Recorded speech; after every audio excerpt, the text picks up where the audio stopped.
পার্বত্য চট্টগ্রাম আমাদের থেকে বিলীন হয়ে যাওয়ার পথে, শুনছেন না?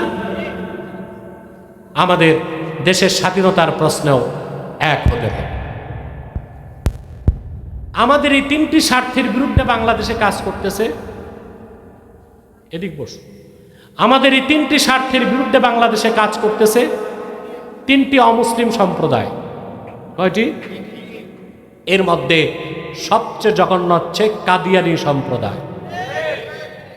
নিঃসন্দেহে তারা কাফের এবং অমুসলিম। তাদেরকে যারা কাফের বলবে না তারাও কাফের, কারণ তারা আল্লাহর আখিরি নবী মুহাম্মদ সাল্লাল্লাহু আলাইহি সাল্লামকে আল্লাহর শেষ নবী হিসেবে বিশ্বাস করে না। কোরআন আল্লাহর সর্বশেষ আসমানি কিতাব, এটা বিশ্বাস করে না। তাদের বিশ্বাস 1857 সালে কোরআন বাজেয়াপ্ত হয়ে গেছে। নাউজুবিল্লাহ বলবেন না? সেই কুখ্যাত কাদিয়ানীরা শুধু কাফের না নিকৃষ্ট কাফের? তাদেরকে যারা কাফের বলবে না তারাও, তারা মানুষকে ধোঁকা দিচ্ছে। মানুষকে কি দেয়? ধোঁকা দেয়। মুসলমানদের মতো নাম রাখে, টুপি লাগায়, মুসলমানদের মতো দাড়িও রাখে, তাই বলে কি মুসলমান হবে? দাড়ি রাখলে কেউ যদি মুসলমান হতে পারত, রবীন্দ্রনাথ ঠাকুরের চেয়ে বড় মুসলমান কে হইত? সে কি মুসলিম ছিল? না, মুসলিম। নাম রাখলে মুসলমান হয়ে যায়? টুপি লাগালে? দিল্লি পার্লামেন্টে হিন্দু এমপিরাও টুপি লাগায়, তাই বলে কি মুসলমান হবে?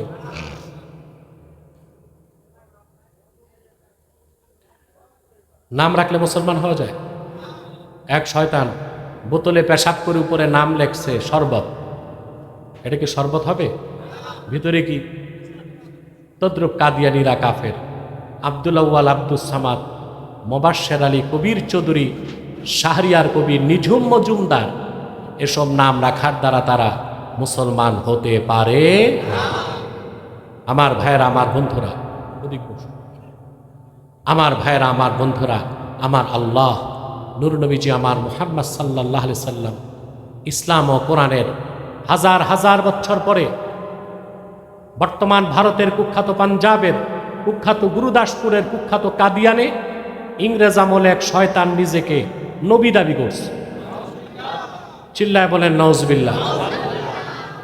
শয়তানটার নাম রেখেছিল তার বাপ মির্জা গোলাম আহমদ কাদিয়ানী। সাবধান, তাকে গোলাম আহমদ বলা যাবে না, কারণ গোলাম আহমদ অর্থ আহমদ এর গোলাম। কোনো কাফের কোনোদিনও গোলাম আহমদ এর গোলাম হতে পারে না। আর কাদিয়ানের কাজ্জাব ছিল শেষ দরজার কুখ্যাত কাফের, সে গোলাম আহমদ এর গোলাম ছিল না, সে ছিল কুখ্যাত শয়তানের কুখ্যাত গোলাম। কাদিয়ানের কাজ্জাব, মিথ্যা নবুয়তের দাবিদার, ইংরেজদের পা চাটা গোলাম মির্জা গোলাম শয়তান কাদিয়ানির উপর গজব এসেছে 1908 সালে। যখন গজব এসেছে, কাদিয়ানের কাজ্জাব, মিথ্যা নবুয়তের দাবিদার মির্জা গোলাম শয়তান কাদিয়ানি 1908 সালে ধ্বংস হয়ে কুখ্যাত জাহান্নামের কুখ্যাত কুকুরে পরিণত হয়েছে। তার অনুসারীরাও ধ্বংস হয়েছে। বর্তমানে কিছু কাদিয়ানি বাংলাদেশে আছে, 100টা আস্তানা করে ফেলছে। তাদের সবচেয়ে বেশি উৎপাত পঞ্চগড়ে, ব্রাহ্মণবাড়িয়ায়, বুঝতে পারছেন?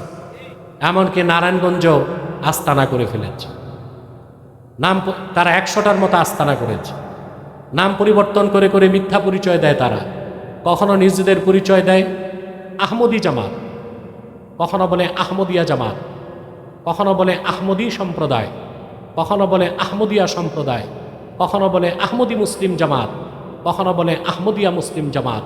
সাবধান, যত কাদিয়ানি ছিল আছে থাকবে, তারা কেউ আহমদি জামাত নয়, আহমদিয়া জামাত নয়, আহমদি সম্প্রদায় নয়, আহমদিয়া সম্প্রদায় নয়, আহমদি মুসলিম জামাত নয়, আহমদিয়া মুসলিম জামাত নয়, তারা শয়তানি জামাত, কুখ্যাত জাহান্নামের কুখ্যাত কুকুরের দল।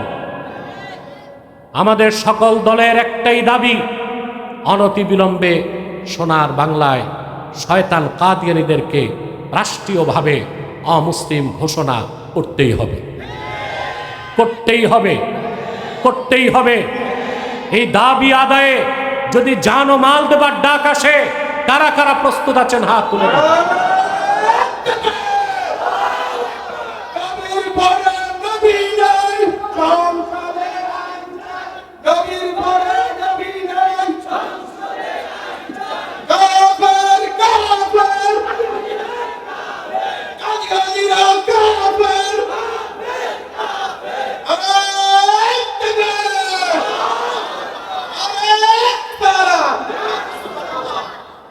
প্রিয় সুধী, আমার ভাইরা, অনেক অমুসলিমই তো বাংলাদেশে আছে, হিন্দু বৌদ্ধ আছে না? আমরা বলি তাদের অমুসলিম ঘোষণা করো। তারা কি পরিচয় আছে? অমুসলিম। তারা কি মুসলিম পরিচয় দেয়? কিন্তু কাদিয়ানীরা তাদের চেয়ে বড় কাফের, অতএব তারা মুসলিম পরিচয় দিতে পারবে না, তাদেরকে অমুসলিম ঘোষণা করতে হবে রাষ্ট্রীয়ভাবে। কথা বুঝতে পেরেছেন? তাদেরকে অর্থনৈতিক সহযোগিতা করবেন না। আপনারা করেন? করেন তো। প্রাণ কোম্পানির যত জিনিস তাদের, সেজান কোম্পানির জুস তাদের, RFL এর পণ্যগুলো তাদের, প্রথম আলো, ডেলি স্টার, ভিশন এগুলো তাদের। আমরা নৈতিক দায়িত্ব হিসেবে এগুলো ধরবো না, কিনবো না, বেচবো না, পারবো তো? আরেকটি অমুসলিম সম্প্রদায় আমাদের যুবকদেরকে হানা দিছে, এটা হচ্ছে হিজবুত তাওহীদ। এক জঘন্য দল, একেবারে শয়তান, কোনো সন্দেহ নাই। এরা মানুষকে বুঝায় দাজ্জাল টাজ্জাল কিছু নাই, আমেরিকাই দাজ্জাল। আমেরিকার 14 গোষ্ঠী উদ্ধার করে আমরা খুশি হব, কিন্তু দাজ্জাল নাই এটা বলো কেন? এটা কেন বলে জানেন? দাজ্জাল হত্যা করতে কে নামবে? ঈসা ইবনু মারিয়াম। নবী পরিচয় না, উম্মত পরিচয়, ঠিক না? তো এখন ঈসা যে আকাশ থেকে নামবেন এটা অবিশ্বাস করা তো কুফর। এটা তো বলতে পারে না কনির ডরে, তো বলে দাজ্জালই তো নাই, তার মানে ঈসা নামার দরকার কি? তারপরে তারা বলে নামাজ হচ্ছে ট্রেনিং, অজু থাকলেও হবে, অজু ছাড়াও হবে। তারা প্রচার করে যুবক যুবতী যদি সম্মত হয়ে বিয়ে ছাড়াও ফিজিক্যাল রিলেশন করে, এটা অবৈধ কিছু না।